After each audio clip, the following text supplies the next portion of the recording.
꾼의 시선으로 경제를 보는 프리미엄 경제 토크쇼 경제전쟁 꾼의 곽수정입니다.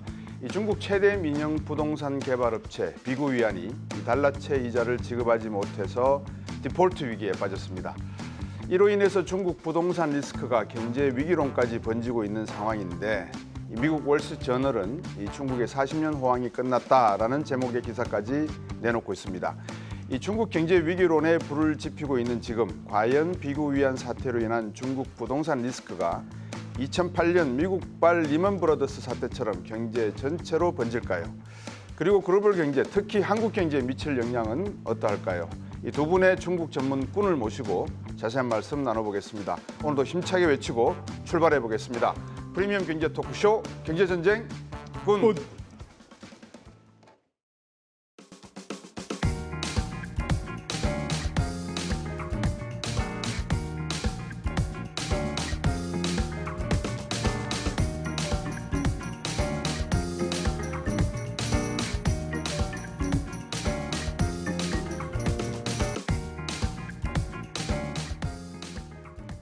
네, 2021년 9월이었습니다. 제 기억에는 2020년부터 사실은 시작이 되었습니다만 이 중국 헝다그룹 또는 에버그란드라고 하죠. 약 360조 원, 그러니까 중국 돈으로 1조 9,700억 위안에 달하는 이 부채 규모로 파산 위기에 몰렸고 현재까지도 사태가 완전히 정리되지 않았습니다. 이번에는 중국 최대 민영 부동산 개발업체죠. 비구위안까지 달러채 이자 2,250만 달러 약 296억 원을 갚지 못해서 디폴트 위기를 맞았습니다. 이 중국 부동산 경기가 안 좋은 건 하루 이틀 상황은 아닙니다만 워낙 대형 부동산 업체들의 디폴트 위기가 불거지면서 이 중국 경제 전체도 흔들릴 수 있다는 위기감이 일고 있습니다. 강준영 교수님, 비구위안 사태 지금 중국에서 서히 1, 2위를 다투고 있지 않습니까? 네. 어떻게 보고 계십니까? 그 비구위안 사태가 이렇게 표면화되니까 사실 이제 많은 사람들이 걱정을 하는 건 분명합니다. 왜냐하면 이 비구위안이라는 데가 약간 이제 프리미엄 부동산 개발 업체란 말이죠. 1위 업체고 지금 이 자산이 한 320조 정도 되는 걸로 돼 있어요. 근데 300억 원 못 갚았다. 이거는 사실은 조금 뭔가 내부에 뭐가 있는 게 아니냐 이렇게 얘기를 하는데 문제의 핵심은 뭐냐 하면 부동산 경기가 살아나야 중국 내수가 진작이 된다라는 거는 중국에서 불문율처럼 계속 얘기하고 있고 이제 중국 경제를 바라보는 시각도 그렇습니다.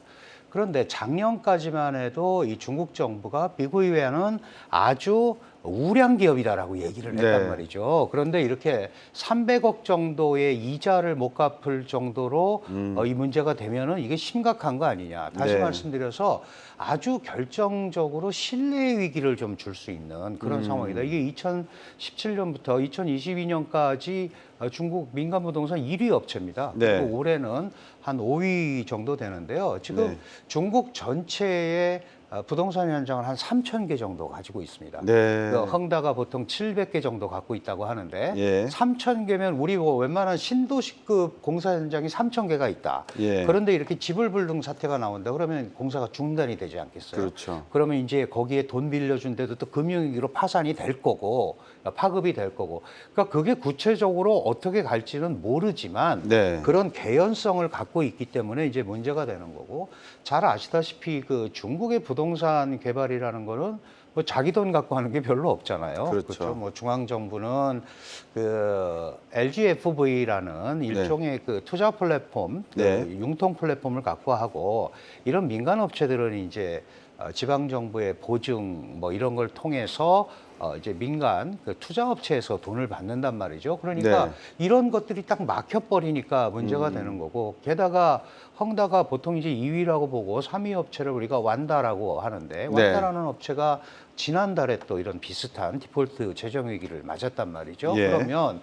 중국이 핵심으로 자랑하고 있는 1, 2, 3위 부동산 업체가 이런 문제가 생겼다. 이것 때문에 파산한다 아닌다. 중국 경제가 넘어진다 안 넘어진다 이런 문제가 아니고 이런 위기가 한꺼번에 이렇게 터져 나오니까 그렇지 않아도 코로나 팬데믹 이후 리오프닝을 얘기했는데 별로 사실은 이제 서방에서 생각하는 그런 네. 활성화가 안 일어났단 말이죠. 뭐 그래도 상반기 5%는 5.5%한 거니까 낮은 건 아닙니다. 네. 그런 데 대한 신뢰의 위기가 더 크게 작용을 하기 때문에 지금 걱정을 많이 하는 거다. 이렇게 보시면 될 것 같습니다. 네. 사실 뭐 헝다, 그다음에 비구위안, 완다, 부동산의 1, 2, 3위를 다투는 개발업체이지만 중요한 것은 이들 기업들이 과연 위기라고 할 수 있을 만큼 그 단어를 쓸 수 있겠는가. 오히려 참 불확실성 이 정도면 괜찮은데 그래도 중국 경제의 내수를 뒷받침하고 성장의 25% 이상을 뒷받침했던 35%인가요? 부동산 시장이 이런 판국이니까 먼저 저희들이 헝다그룹의 위기 사태와 비구위안의 위기 사태의 원인과 또 만약에 차이점이 있다면 어떤 점이 차이점인지 한번 살펴봐야 될 것 같습니다. 원인은 중국 정부의 과도한 부동산 규제가 3년이나 지속됐다는 게 원인이고요. 네. 결과는 2017년에 1등했던 회사가 부도났고 2022년에 1등했던 회사가 부도났어요. 네. 근데 그 두 개 성격이 약간 다른 것이 그 헝다는 불량 학생이 이 차를 역주행하다가 차를 완전히 부셔 먹은 겁니다.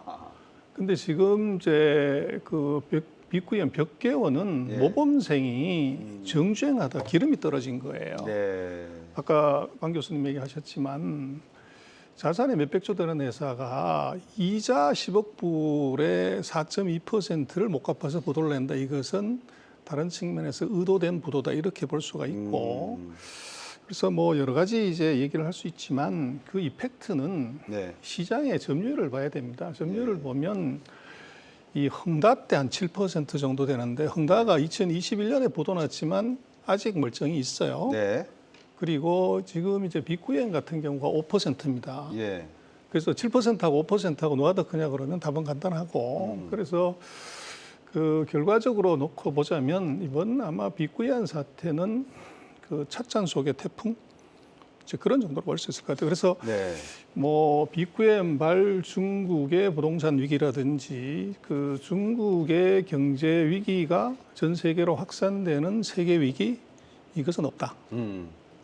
아주 결론적으로 말씀을 주셨습니다. 세계 경제 위기나 중국 경제 위기는 없다. 그렇게 말씀을 주셨는데 그래도 저희들이 이제 한번 살펴봐야 될 거는 우리도 1998년 외환위기를 경험해봤고 2008년도 서프라임 위기를 겪어보니까 부동산 버블이 붕괴된다라고 한다면 금융 경제가 문제가 되고 곧바로 실물 경제가 냉각이 되더라. 이 경험을 워낙 강하게 했기 때문에 지금 중국에서도 만약에 이 비구 위안이나 헝다, 완다 또 아까 위냥도 나왔는데 이런 부동산 개발업체들의 문제가 된다면 이들에게 돈을 빌려줬던 신탁회사들, 종농국제신탁이라든지 또는 지방정부 같이 부동산 개발업자들과 하고 이해관계가 맞아떨어져서 토지 분양이나 매매를 했던 지방 재정에도 어떤 악영향을 주지 않겠는가 이런 불확실성의 파급 가능성에 대해서는 이유 있는 뭐 불확실성에 대한 고민을 하고 있을 것 같습니다. 그래서 먼저 봐야 되는 게 그 신탁회사 부동산 제 문제가 있는데요. 네. 그래서 갑자기 뭐 그림자 금융까지 나와서 얘기를 하는데 먼저 중국은 팩트 체크를 정확하는 게 중요해요. 그래서 이게 비구이엔이 터지고 나가지고 이제 갑자기 그 중농신탁이라는 회사가 부도가 났는데 네. 이게 이제 부동산에 빌려줬다가 돈 못 받아서 펀드 환매를 못 해준 거다. 그렇게 이제 보도는 나왔지만 네. 이 회사의 해명은 달라요. 그게 아니고 모 회사가 이게 빌려준 돈 그걸 안 갚아서 우리가 지금 환매 대응을 못한다 이렇게 얘기를 했는데 이것도 팩트를 체크하면 네. 중국의 신탁 자산이 한 21조 됩니다. 네. 근데 그 중농 신탁이 한 6,200억 정도 운영을 하는데 그럼 시장 점유율이 얼마냐면 3%예요. 그러네요.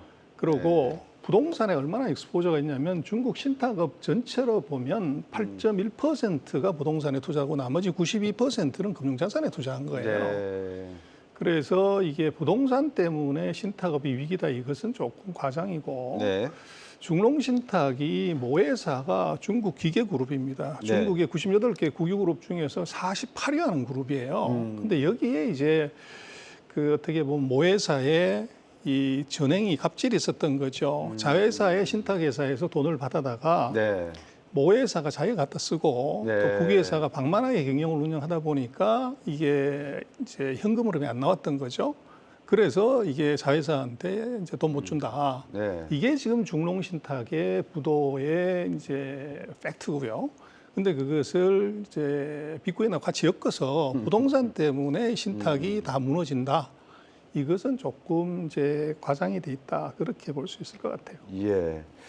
일단 그 중농 신탁에 대한 모회사와 자회사 간의 어떤 회계 상에서의 문제, 순환 출자의 문제에서 지금 말씀을 주셨고, 그러면 이제 지방정부 이야기를 또 안 할 수, 아까 LGFP 말씀을 해주셨지 않습니까? 결국은 이제 지방정부 자금 조달에 대한 방식인데, 또 하나의 이야기가 지금 중국 정부가 12개 지방정부의 전부 부실 규모를 보니까 거의 이게 1.5조 위엔 정도 된다.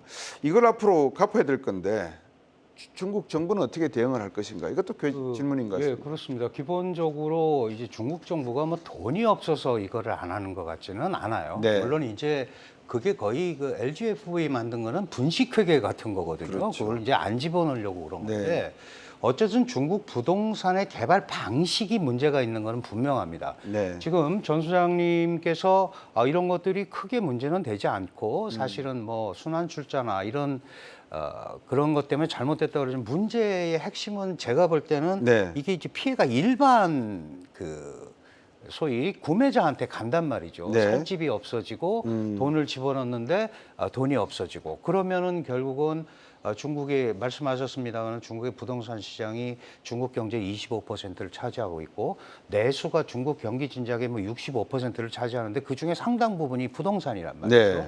그러면 이런 부분의 어떤 흐름이 제대로 가지 않으면 굉장히 어렵다라는 거는 뭐 누구나 생각할 수 있죠. 그렇죠. 이게 잘못하면 이제 정치 불안으로도 이어지는데 문제는 이게 뭐 리먼 브라더스 사태처럼 이렇게 확 퍼질 거냐 거기에 대해서는 저도 다른 꼭 그럴 것 같지는 않다. 왜냐하면 리먼 브라더스 사태는 금융 상품의 파생 상품 때문에 그렇죠. 생긴 거고 네. 해외 자본도 엄청나게 들어왔단 말이죠. 그런데 네. 중국 부동산 시장은 그렇지는 않습니다. 그러니까 자금줄이 보인다는 거죠. 어쨌든 네. 그렇다면은 어느 정도 그걸 할 수 있는데 그러면 이 지방 정부 부채가 엄청난 숫자인데 중국 정부가 이걸 왜 이러고 있느냐 이걸 우선 봐야 되는데요. 네. 한 번에 딱 해서 해결이 됐는데 그 다음에 경기가 살아나거나 이러지 않으면 사실 그 다음에 쓸 카드가 없어집니다. 네, 그렇죠. 그 중국은 또 이런 아픔이 있죠. 2008년 서프라임 모기지 사태 때 약 4조 위안, 그때 우리 돈으로 한 800조 정도 되는 거를 네. 부양자금으로 넣었는데 이게 부동산 시장과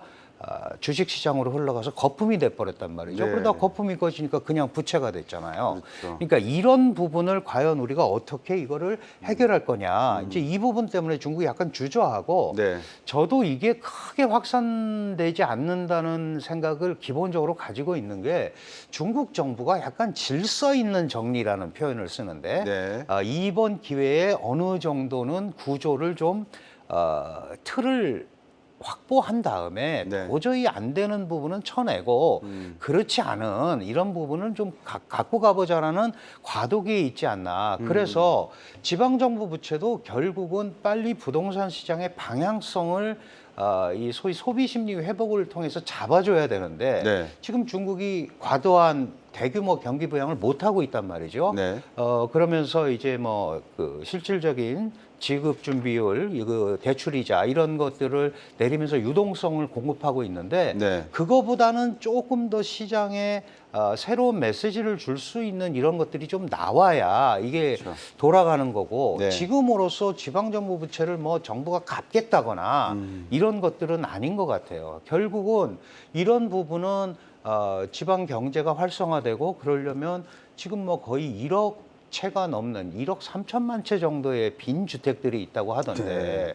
이런 뭐 얼마 전에 보니까 1+1도 있더라고요. 이거 사면 하나 더 준다고. 예. 근데 그런 것들이 중국 전체 규모에서 뭐 중국 경제를 붕괴시키거나 이럴 것 같지는 않다고 하더라도 네. 지금 실제로 중국의 실수요자들이 엄청난 고통을 받고 있단 말이죠.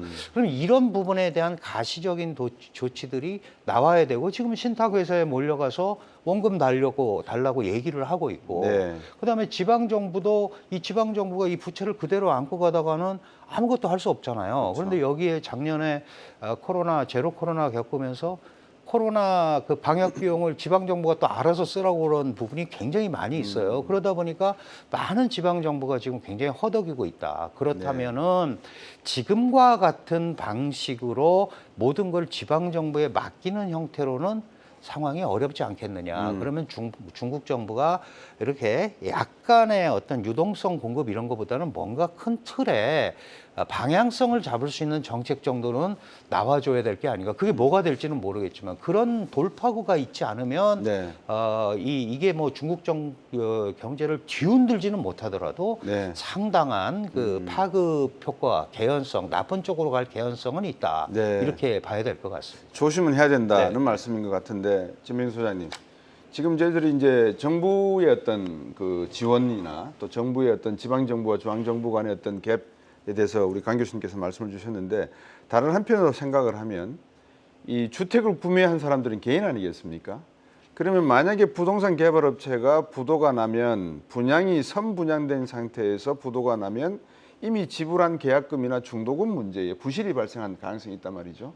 그러면 개인의 파산도 고민을 해야 될 부분이 있지 않나라는 생각이 드는데, 가계부채 문제는 문제가 없습니까? 그게 이제 포인트인데요. 예. 그 빅구현이 왜 부도났냐고 그러면 아까 제가 모범생이 정주행하다 그러셨죠. 사고 친 이유가 뭐냐면 기름 떨어졌다 그러셨죠. 그 말씀하신 2022년에 그 문제가 심각했어요. 네. 그래서 사회 문제가 돼가지고 정부가 건설회사 보고 책임 준공해라. 돈은 나중에 우리가 줄게. 네. 그러는데 돈 안 준 거죠. 그러다 보니까 이제 캐시가 준공을 많이 한 놈일수록 이제 캐시가 크게 터졌기 때문에 1등하는 회사가 문제가 됐고 네. 지금 중국은 그 부동산의 준공 문제는 작년에 이미 끝난 것 같아요. 네. 무조건 해줘라. 이건 말씀하신 민심 위반이 있기 때문에. 그리고 이제 지방부채 문제는요. 저거는 이제 뭐 지금 있는 일이 아니라 10년째 계속 얘기를 하는 건데 이거 우리가 하나 생각해봐야 되는 거는 중국은 지방자치제가 아니에요. 중앙집권제예요. 그리고 뭐 LGFUE 해가지고 하지만 이게 얼마냐면 중앙정부 부채가 한 70조, 지방정부가 다 합쳐서 한 60조 정도 보는데 네. 그럼 GDP의 한 110% 레벨이에요. 예. 그래서 결국은 지방정부채는 중앙정부가 갚는 건데 이거는 중국이 그 분세제라고 지방정부가 세금을 받아서 30%만 자기 쓰고 나머지 70%는 중앙으로 다 올리면 네. 중앙이 자기 마음대로 재배분을 하는 과정에서 이게 이제 부족분이 생긴 거고 그 부족분을 챙기려고 하다가 보니까 이제 뭐 플랫폼을 만들어서 대출을 쓴 거예요. 네. 그래서 지금 그 중국의 지방정부 부채라고 하는 것은 이게 지방자치제라고 하면 문제가 되지만 중앙집권제이기 때문에 네.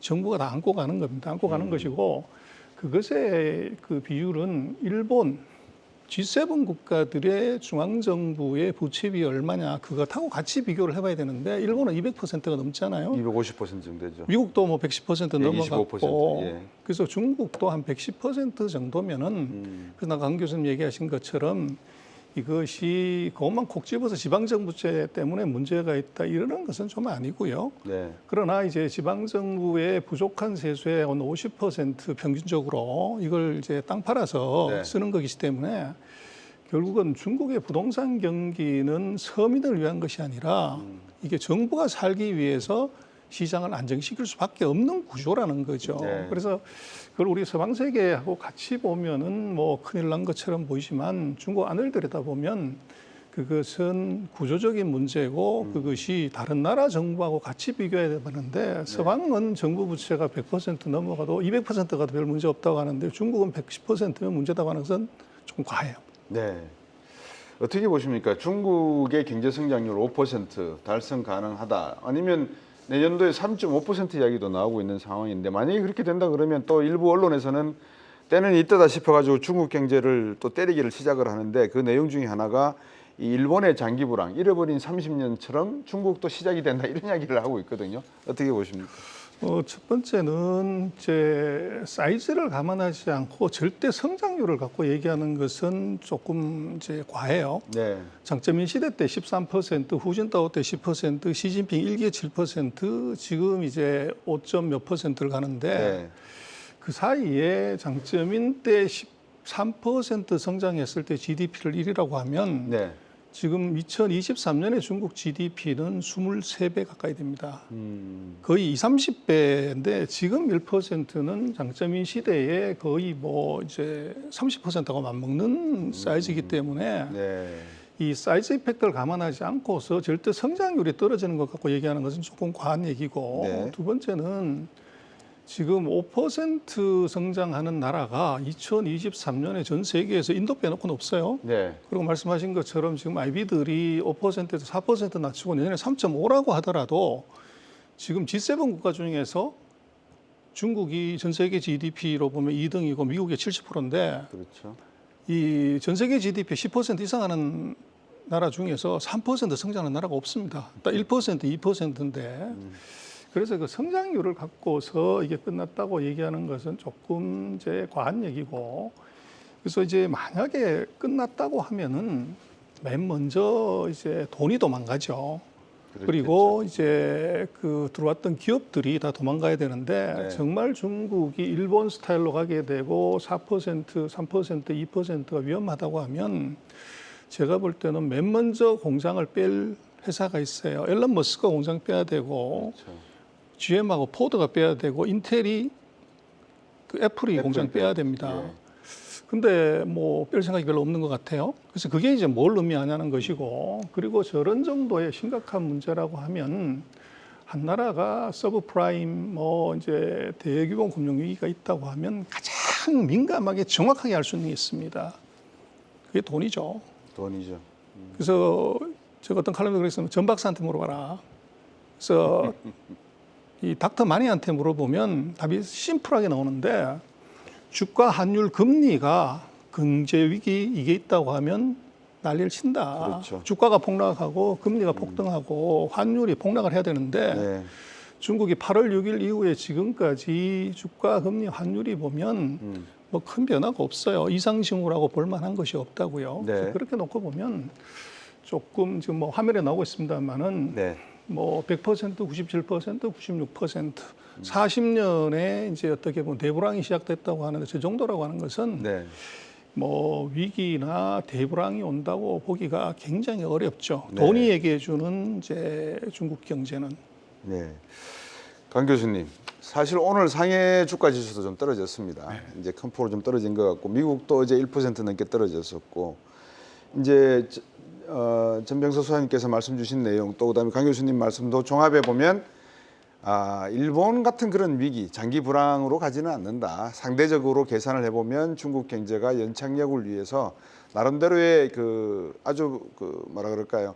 이유 있는 조정을 하는 기간이다. 이렇게 볼 수가 있는데, 근데 경제 지표로 놓고 보면 소비, 수출, 투자 모두가 지금 하향 곡선으로 가고 있는 건 또 사실이거든요. 질이 좀 안 좋죠, 내용이. 예. 네. 근데 이제 내용 측면에서 또 전 소장님 말씀하셨듯이 시진핑 주석 때의 1%는 강택민, 후진타오 때의 한 30%, 20% 된다고 하셨으니까 자 이제 이런 거를 놓고 봤을 때 과연 우리가 이게 너무 지금 중국 경제에 대해서 집착하거나 심각하게 보고 있는 이유는 대략 우리 경제 때문에 그런 거 아닌가라는 생각이 듭니다. 당연히 그렇죠. 예. 제가 이제 요즘 최근에 중국 경제 위기설을 보면서 네. 많은 언론에서도 그러고요. 중국이 꼭 망하는 게 한국의 승리인 것처럼 얘기하는 예. 뭐 기쁜 소식이 있습니다. 중국이 경제가 붕괴되면 막 이런 논조에 예. 얘기들이 굉장히 많거든요. 그런데 우리가 그거는 좀 상황을 정확히 놓고 봐야 되는데 그렇죠. 지금 전 소장님 말씀하셨습니다마는 사실 일본과 중국의 뭐 장기 불황을 비교하는 것 자체가 어불성설이죠. 왜냐하면 일본은 선진국 때 그걸 만났고 중국은 좀 올라가는 중간에 했는데 그게 똑같은 장기 불황이라는 호황을 언제 뭐 이렇게 일본 같이 해봤나요? 그거 아니잖아요. 그리고 중국 같은 경우는 이게 글로벌 밸류 체인에서 지금 한 40%를 차지하고 있습니다. 그러니까 미국이나 뭐 다른 데서도 디커플링이 어렵다고 얘기하고 디리스킹을 얘기하는 이유가 결국 메이드 인 차이나가 없으면 안 되는 거거든요. 그러니까 일본하고 똑같이 가기는 어려운데 지금 이제 문제가 뭐냐 하면 지금 방금 곽 박사님 말씀하신 대로 지금 그 지표라는 게 있잖아요. 중국을 지탱하는 게 뭐 내수, 수출, 소비, 투자, 뭐 투자 이런 건데 이거가 생각만큼 잘 활성화가 안 되는 거죠. 수치적으로는 별 문제가 없다고 하더라도. 네. 그렇다면 그게 안 올라가면 결국은 그걸 바라보는 시각들은 적어도 기존에 있는 업체들은 아, 이걸 이 정도면 내가 파이팅해서 한번 가보자 하지만 신규 투자하는 데는 굉장히 꺼리게 되는 거죠. 그렇겠죠. 거기다가 뭐 반간첩법, 대외관계법 막 이러니까 지금 네. 저희만 해도 그렇잖아요. 그럼 안 가려는 사람이 많으니까 그게 새로운 자본이 들어오고 새로운 일자리를 창출해 줘야 되는 중국의 입장에서 보면 그게 이제 악재라는 거지. 그 자체를 가지고 중국이 뭐 완전히 붕괴한다 이렇게 보기는 저도 어려운 데는 동의를 합니다. 네. 그 한국과 관련해서는 결국은 우리가 이제 대중 수출이 뭐 80%가 중간재를 쓰고 있고 네. 사실은 그전에도 안 좋았어요. 그전에도 계속 안 좋았는데 반도체 경기가 좋아서 반도체 흑자본이 다른 거에 적자본을 메웠을 뿐이고 네. 얼마 전부터 반도체 경기도 안 좋으니까 그 적자가 그대로 드러나는 거거든요. 그렇죠. 그러니까 이것 때문에 뭐 갑자기 무슨 새로운 게 벌어질 건 없습니다. 다만 제가 이제 강조드리고 싶은 거는 중국의 붕괴가 마치 우리의 정신 승리인 양 이렇게 얘기하는 건 굉장히 위험하다. 중국이 안 돼서 우리가 좋을 게 하나도 없어요. 네. 그러니까 그런 거는 좀 우리가 케이스 바이 케이스로 좀 살펴봐야 된다라는 차원에서 보면 네. 중국에서 안 되는 건 나와야죠. 벌써 나왔습니다. 시장 원리에 의해서. 그러나 중국에서 괜찮은 거는 당연히 더 우리가 공부하고 더 전략을 세워서 가야 되는 거거든요. 네. 그렇게 좀 분리해서 생각을 해볼 필요가 있다. 그리고 실제로 우리가 뭐 얼마 전에 캠프 데이비드 회담에서도 한미일이 이렇게 합치니까 중국이 막 여러 가지 얘기를 했단 말이에요. 네. 근데 우리가 그 미국의 인도 태평양 전략에 대한 한국판 인태 전략이 작년 12월 29일 날 우리가 발표를 했어요. 네. 지금 그 각국판 인태 전략이 한 20개 정도 국가가 발표를 했는데 한국만 유일하게 중국을 중요 협력자라고 표시를 했습니다. 그러니까 이거는 이런 자체가 사실 중국과 계속 이렇게 척을 지겠다는 의도는 전혀 없거든요. 네. 그러니까 그런 쪽으로 우리가 이 방향을 잡아서 가는 그런 역할을 해야 되는 거고 그런 의미에서 보면 지금 말씀하신 대로 한국 경제 성장률이 지금 더 힘들단 말이죠. 그러면 오히려 그런 걸 잘 이용해서 돌파구를 찾으려는 생각을 하는 게 더 중요하다. 저는 네. 그렇게 생각을 합니다. 말씀을 주셨는데 결국은 이제 보통 그러지 않습니까? 쉽게 생각해서 수출이 안 되면 내수, 내수가 안 되면 수출, 뭐 이제 이런 식인데 지금 말씀 주셨다시피 내수나 또는 투자나 소비가 다 안 좋은데 또 하나 안 좋은 게 중국 경제가 디플레이션으로 가고 있다라고 보는 것 중에 하나가 소위 우리가 이제 필립스 커브를 이야기할 때 소비자 물가하고 실업률 문제를 보지 않습니까? 네, 네. 실업률이 지금 청년 실업률이 40%, 50% 하여튼 중국은 뭐 우리하고 틀려서 5%, 3%가 아니라 뭐 하면 40, 50이래요. 네, 네. 근데 청년 실업이 이렇게 되면은 결국 실업률 문제는 소득과 관련되고 소비와 관련되지 않습니까? 그렇습니다. 예.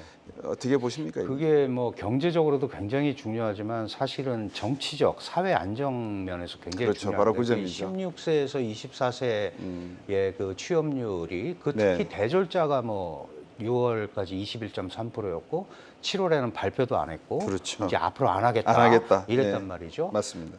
그런데 그 북경대학 한 교수가 연구한 거에 의하면 뭐 45%가 넘는다, 46%다. 네. 결국은 이게 왜냐하면은 미스매치가 되는 거죠. 그 대졸자들이 올해 1,158만이 나오고 작년에 해결 안 된 사람들이 한 200만 정도 된다 그래요. 네. 그러면 한 1,300만 정도의 일자리가 생겨야 되는데 그렇죠. 그러면 이 사람들이 공부한 사람들이고 그러니까 하이테크라든지 뭔가 자기 기술을 써먹을 수 있는 데를 가고 싶은데 네. 그런 자리가 없는 거예요. 그러다 보니까 일부는 공무원, 네. 또 일부는 아유 그냥 이럴 거면 그냥 바닥에 깔려 살자. 그게 이제 탕평족이잖아요. 네. 그 부모님한테 의지하자, 캥거루족 이렇게 된단 말이죠. 예. 근데 문제는 이 친구들이 시진핑의 노선을 지지하는 최대의 지지자들이었단 말이죠. 그런데 그 SNS도 능하고 인터넷에도 능하고 스마트폰도 잘 다루고. 근데 이게 지금 그렇게 해서 뭐 삼선도 하고 잘 간다 그래서 밀어줬는데 네. 취업이 안 된다? 그럼 집으로 돌아가기도 굉장히 어렵습니다. 비싼 돈 내고 대도시에 와서 공부했는데 네. 시진핑 말처럼 우리 어릴 때는 농촌에 가서 뭐 그렇죠. 새로 하방 창업했다. 운동도 하고 했죠. 그런 거 네. 가지고는 얘기가 안 되잖아요. 네. 그러니까 이런 부분들을 빨리 심리 상태를 전환할 수 있는 정책들이 나와줘야 됩니다. 그래서 지금은 네. 실업의 문제도 굉장히 중요하고 그게 경제적으로도 중요하지만 이 부분이 촉발할 수 있는 사회적인 내부 동요. 물론 그게 표출하기는 굉장히 어렵습니다. 작년에 뭐 백지 시위 한다고 그러는데 그거 아는 사람 중국이 1%도 안 될 거예요. 네. 대부분 모릅니다. 다만 그런 마음들이 젊은 사람의 심리에 들어있다라는 거. 이런 것들을 어떻게 잘 완화시켜 주느냐가 중국 경제의 앞으로 흐름을 잡는데도 굉장히 중요할 거다. 그런 점에서 더 그 청년 실업률을 어떻게든지 좀 회복하고 방향을 잡는 그런 조치들이 있어야 될 것 같습니다. 좀 이런 질문이기는 합니다만 두 분께 여쭈고 싶은 것 중에 하나가 보통 이제 우리가 내부가 좀 혼란스러우면 국민들의 관심을 밖으로 돌리기 시작한다. 그러면서 이제 나오는 게 미국 CSIS에서 이야기했던 대만 침공설. 네. 저는 단언컨대 중국은 대만을 침공하지 않는다라고 보고 있는 사람인데 전병 소장님 방금 그런 시나리오 어떻게 생각하시는지 우리 강 교수님하고 같이 한번 여쭤보겠습니다. 미국이 만들어 놓은 법을 봐야 되는데요. 그 대만관계법을 놓고 보면 중국이 침략하는 순간에 미국이 자동 개입하게 돼 있고 그 뭐 경제적으로야 중국이 미국의 70%니 뭐 하지만 군사력이나 기술력에서는 뭐 3분의 1이 안 되기 때문에 붙었다고 그러면 그것은 바로 이제 폭망이기 때문에 네.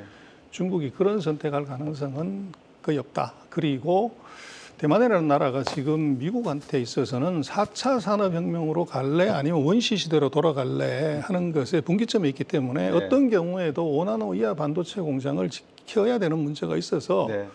대만이라는 것은 미중에 어떻게 보면은 전쟁터지 중국이 마음대로 먹을 수 있는 뭐 작은 섬이 아니라는 데 있고요. 네. 그래서 만약에 이제 중국이 그걸 공략을 했다 그러면 그나마 지도자의 민족을 아마도 이제 뭐 불행의 구렁텅이로 집어넣는 오판이다 그렇게 보십니다. 네. 강 교수님. 예, 저도 기본적으로 지금 상황에서 중국이 대만을 침공해서 성공한다는 보장도 없고요. 네. 혹시 그게 만약에 실패하면 오히려 네. 그 지금 시진핑 체제는 결정적인 마이너스가 됩니다.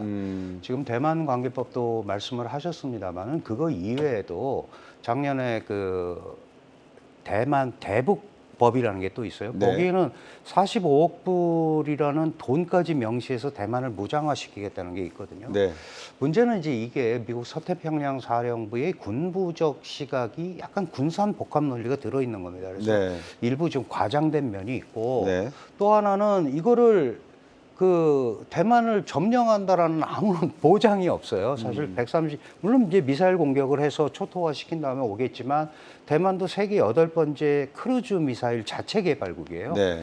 그 2,500km에 달하는 숑펑 미사일이라는 미사일이 전부 베이징, 상하이, 네. 심지어는 삼엽까지 겨냥을 하고 있고 삼엽댐까지. 그렇다면은 지금 이 대목에서 무리수를 둘 필요는 전혀 없는 거다. 네. 이렇게 이제 판단이 되고 네.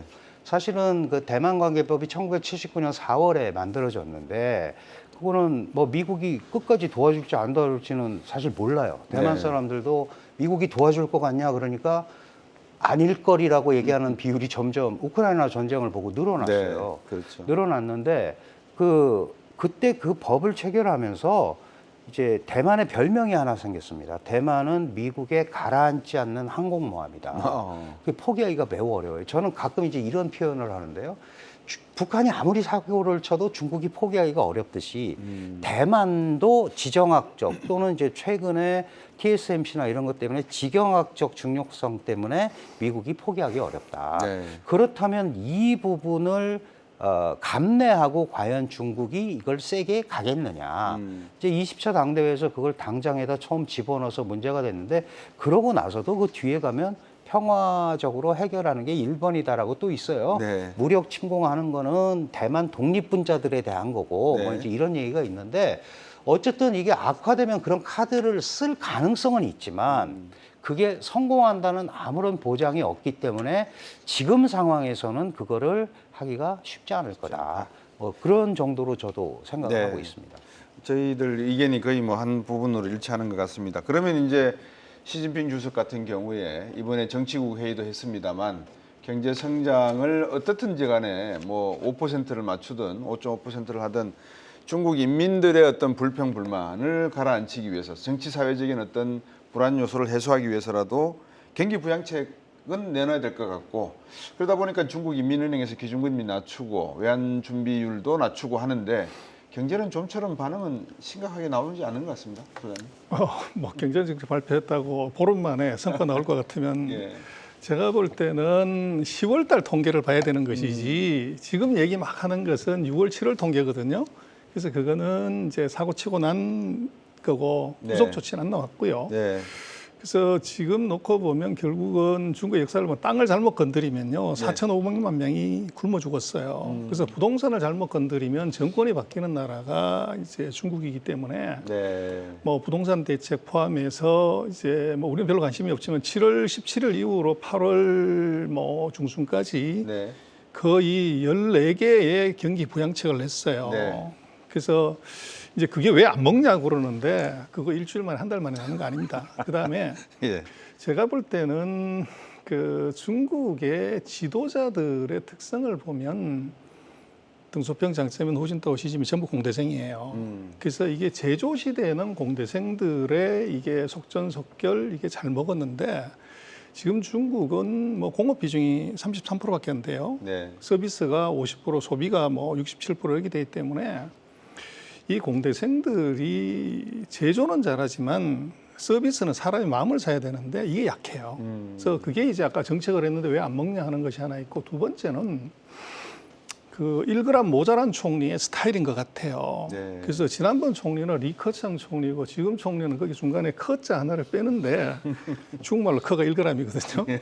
그래서 1g이 모자라는 총리다 이런 농담하는데 지금 아까 말씀드렸던 것처럼 지금 10몇 개의 경기 부양 조치를 했는데 화끈한 한 방이 없어요. 네. 근데 이게 뭐냐 그러면 제가 볼 때는 지난번 샹하이에 코로나가 창궐 했을 때 뭐 우한이나 뭐 이제 다른 지역은 다 한 방에 봉쇄를 들어가는데 했는데. 상하이는 예. 단계적으로 하다가 크게 사고를 쳤어요. 근데 단계적인 의사결정을 누가 했냐면 지금 리창 총리가 했어요. 그래서 그게 부동부시 다 확산되고 난리가 나는 바람에 중앙에서 순춘남 부총리가 가가지고 바로 막은 거예요. 네.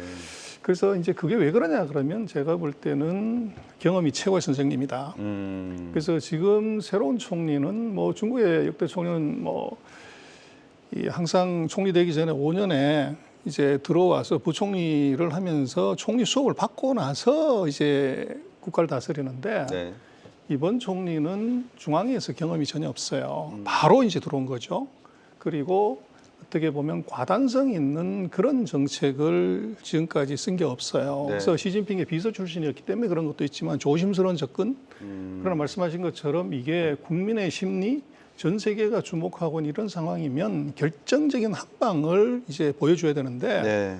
그게 결국은 아마 원자바오 총리는 그렇게 했었거든요. 네. 그래서 그게 결국은 경험이 최고의 선생님인데 지금 경제와 행정을 책임지는 지도자의 스타일 이제 그런 것이 영향을 지금 주고 있는 것 아닌가 싶습니다. 네.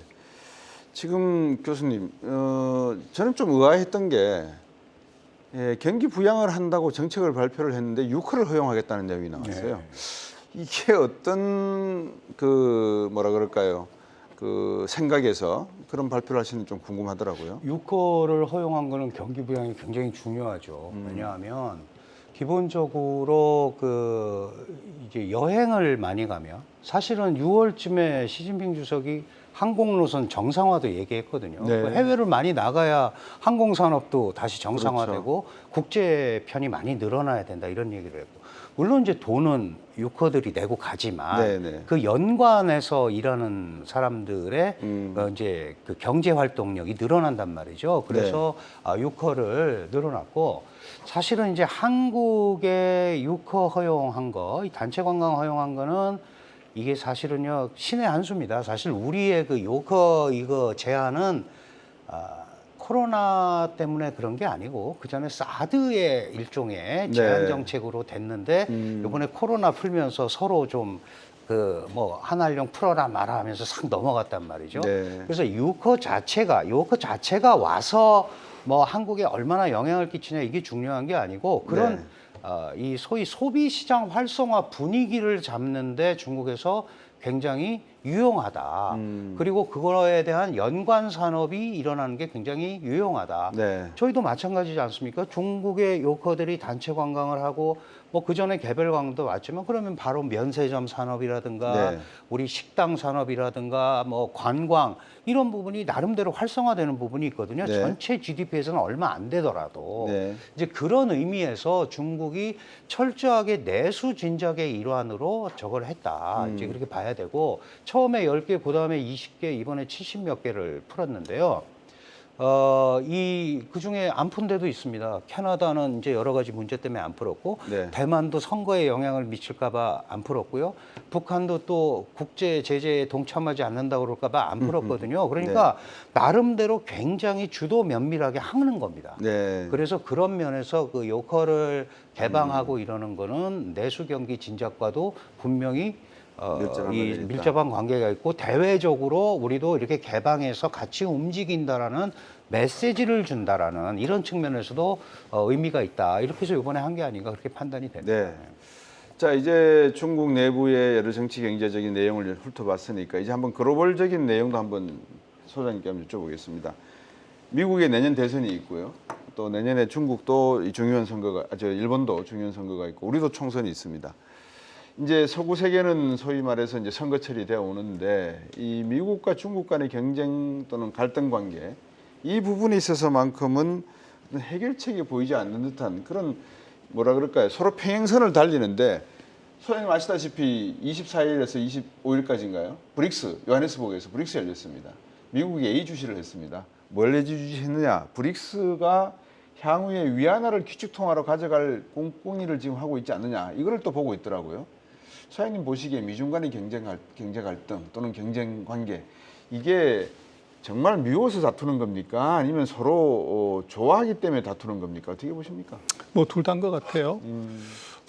브릭스의 이번에 추가적인 뭐 이제 가입은 이건 이제 중국의 의도는 미국이 기술로 봉쇄를 하면 우리는 자원으로 막는다는 전략인 것 같아요. 네. 그래서 이번에 뭐 몇 개 나라가 들어왔다고 하지만 제가 주목하는 딱 한 개 나라 사우디가 들어왔다는 것이 중요해요. 네. 그래서 세계 최대의 산유국이 들어왔다는 것은 이제 미국의 그 달러 패권의 뭐 과거의 기재에는 이 중동의 석유가 담보가 돼 있는 화폐였기 그렇죠. 때문에 그렇고 그걸 이제 끌어들였다고 하는 것은 이제 미국과의 어떻게 보면 전쟁 준비 그게 굉장히 중요한 이제 신의 한 수를 뒀다는 것이 네. 의미가 있을 것 같고 그러나 그렇다고 해서 뭐 무역 전쟁, 기술 전쟁하고 금융 전쟁은 차원이 다른 전쟁인데 지금 뭐 위안화 국제화나 위안화를 쓴다고 해서 무역에서 거래되는 화폐의 양은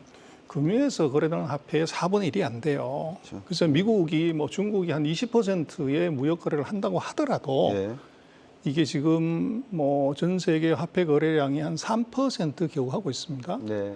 그래서 그게 이제 40%를 넘어가려고 하면 지금보다 10몇 배는 더 늘어나기 때문에 그렇죠. 그것은 뭐 이제 달러 패권에 도전한다는 것보다는 기술 전쟁에 대응한 자원 이제 방어막 거기에 저는 큰 의미가 있다고 봅니다. 네.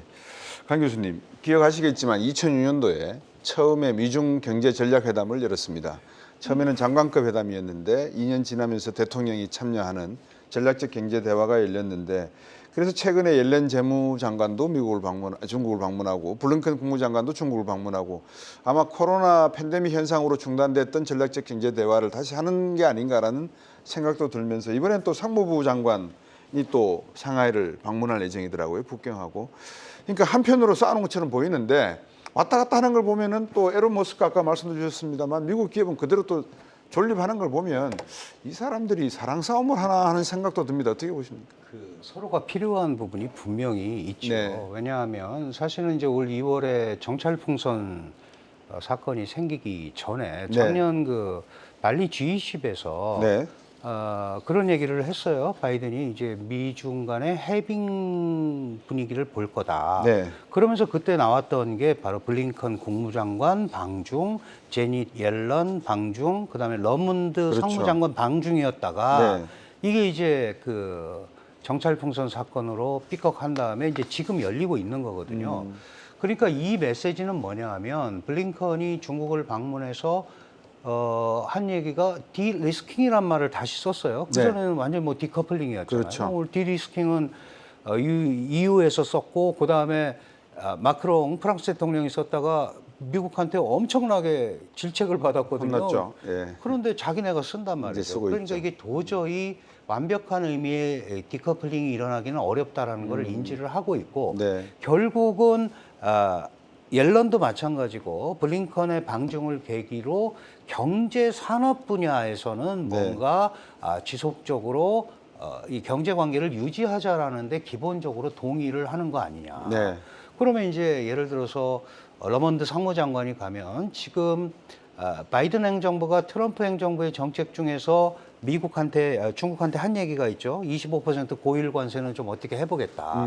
근데 그거는 블링컨한테 얘기할 수도 없고 옐런한테 얘기할 수도 없는 거거든요. 그렇죠. 그거의 기본의 책임자가 이제 무역거래니까요. 상무장관이니까.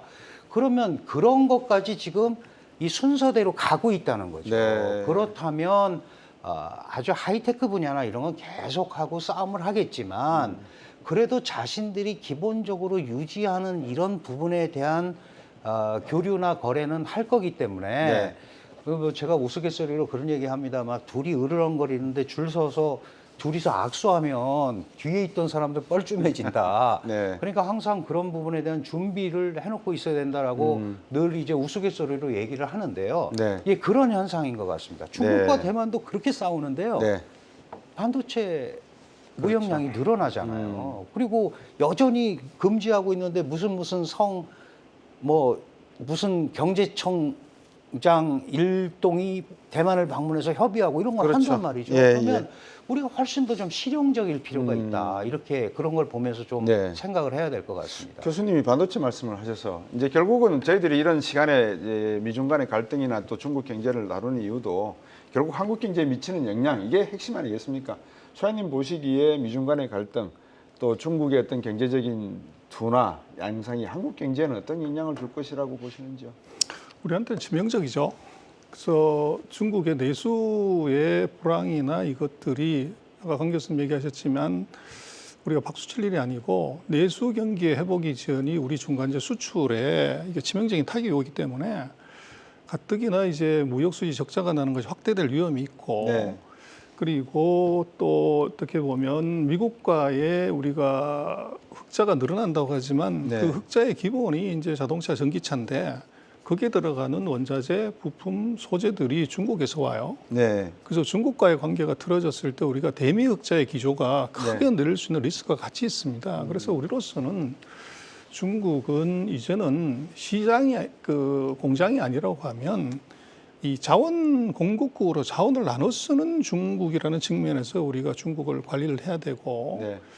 그리고 이제 우리가 중국에서 나와야 된다고 얘기하는 것도 조금 생각해 봐야 되는 것이 결국은 시장이 있으면은 그것은 이제 나올 수가 없게 되는데 미국이 왜 안 나오고 독일이 왜 안 나오고 프랑스가 왜 안 나오냐는 것은 세계 최대 마켓이 중국이기 때문에 그런데 우리로서는 이제 나와야 되는 중국이 있고 현상 유지를 해야 되는 중국이 있고 들어가야 되는 중국이 있습니다.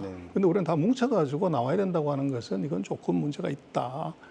그래서 중국이 이게 지금 커가는 산업에서 우리가 젓가락을 지금 담지 않으면 영원히 밥상에 올라갈 기회가 없어진다는 거죠. 네. 그래서 우리로서는 중국에서의 그 사이에 이제 우리가 중국 그 문제점을 많이 지적했고 그게 아니라 거기서 우리가 먹을 게 뭐냐를 포인트를 이걸 집어내는 것 이게 이제 언론도 그렇고 정부도 그렇고 학계도 그렇고 그걸 찾아내는 것이 중요할 것 같아요.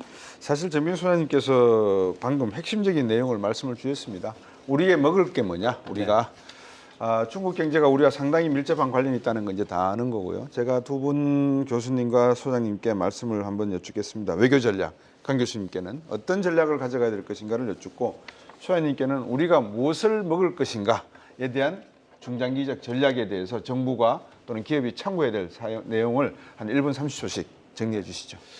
사실 한중 관계가 미중 관계 부속물처럼 중국한테는 보여지고 있고 우리가 또 그렇게 행동하는 부분들도 분명히 있습니다. 그러나 한국도 한국의 이익이 있고 한국의 원칙이 분명히 있어야 되는 거죠. 네.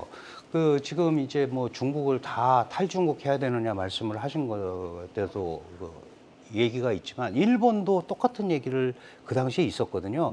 그때 일본이 내세운 게 차이나 플러스 원입니다. 네. 우리는 차이나 플러스 알파를 해야죠. 그러려면 어떤 한 특정 부분을 가지고 모든 거를 올인해서 그거를 가지고 중국과 얘기를 하면 안 되는 거죠. 마찬가지로 중국도 그걸 가지고 우리를 압박을 하면 안 됩니다. 그러니까 네. 무슨 얘기냐 하면 분야를 찾아서 얼마든지 특히 뭐 다자간에 얘기할 건 다자간에 얘기를 하고 네. 양자간에 풀 수 있는 거는 최소한 양자간에 풀려는 노력을 보여줘야 되는 거예요. 네. 그러니까 뭐 민간 감정이 안 좋다 막 이런 것들이 있잖아요. 그런 거는 양자가 조금 양국 정보나 뭐 이런 데서 조금만 얘기를 하면 훨씬 더 부드러워질 수 있습니다. 그런데 그런 거 얘기 안 하고 뭐 언론 때문에 그래, 니네가 고집 부려서 그래 이렇게 가면 안 되거든요.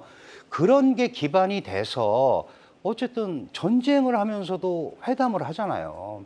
한중은 무슨 문제가 생기면 그냥 안 만나려고 한단 말이죠. 네. 이건 아니다. 그나마 이제 최근에 조금씩 만나고 이런 게 있으니까 네. 그런 걸 통해서 자신들의 얘기를 충분히 전달하고 그래야 미국한테도 얘기를 하고 중국한테도 얘기를 하고 네. 이런 부분들이 종합이 돼야 된다 이렇게 생각을 합니다. 네.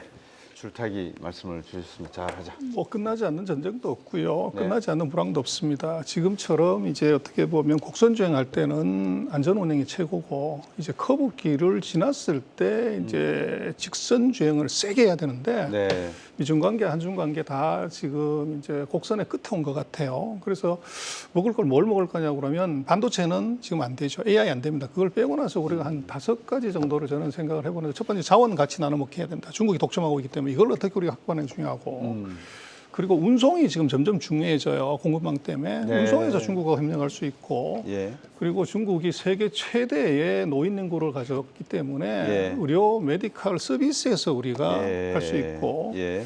그다음에 지금 전기차가 아니라 수소차에서는 한중이 얼마든지 협력할 수 있는 룸이 있어요. 네. 그리고 마지막으로는 금융입니다. 중국이 지금 아까 우리가 많이 얘기했지만 부동산 문제의 근본적인 원인은 금융이고 중국은 이 금융을 자체적으로 해결할 수가 없어요. 서방이 개방해야 됩니다. 그런데 우리는 이미 개방한 지 뭐 40년이 넘어가기 때문에 그 경험을 중국에다가 적용해서 먹을 수 있는 찬스가 있을 것 같고 그래서 커브길 끝나면 저는 그런 5가지 정도를 우리가 좀 준비해서 중국에 대응을 해야 되지 않나 생각합니다. 예. 오늘도 이 말씀을 정말 귀한 말씀을 나눠 주셨습니다. 두 분께 진심으로 감사드리겠습니다. 감사합니다. 감사합니다. 자, 이 세계 경제에서 큰 사건이 발생하면 우리는 흔히 원인과 여파에 대해서 무수한 판단과 분석들을 쏟아냅니다. 중국과 일본은 우리의 이웃입니다. 이웃 사촌이라는 말도 있지만 또 가깝고도 먼 이웃이라는 표현도 있습니다. 우리가 이런 이웃들과 정쟁 또는 논쟁의 하나의 대상으로 삼기보다는 서로가 협력하는 가운데 먼 미래에 커브길을 지났을 때 직진 주행을 빠르게 할 수 있는 이런 내용들에 대한 고민을 지금 우리가 시작해야 되지 않을까 생각입니다. 이 치열한 패권 전쟁으로 새로운 경제 질서를 만들고 있는 미국과 중국, 그 사이에서 현명한 줄타기를 해야 하는 한국 역시 양국 경제 편향되지 않고 제대로 판단할 수 있는 해안 우리가 생각해 봐야 되겠습니다. 저희는 다음 주 금요일 오후 5시 30분에 다시 돌아오겠습니다. 지금까지 시청해 주신 여러분 고맙습니다. 감사합니다.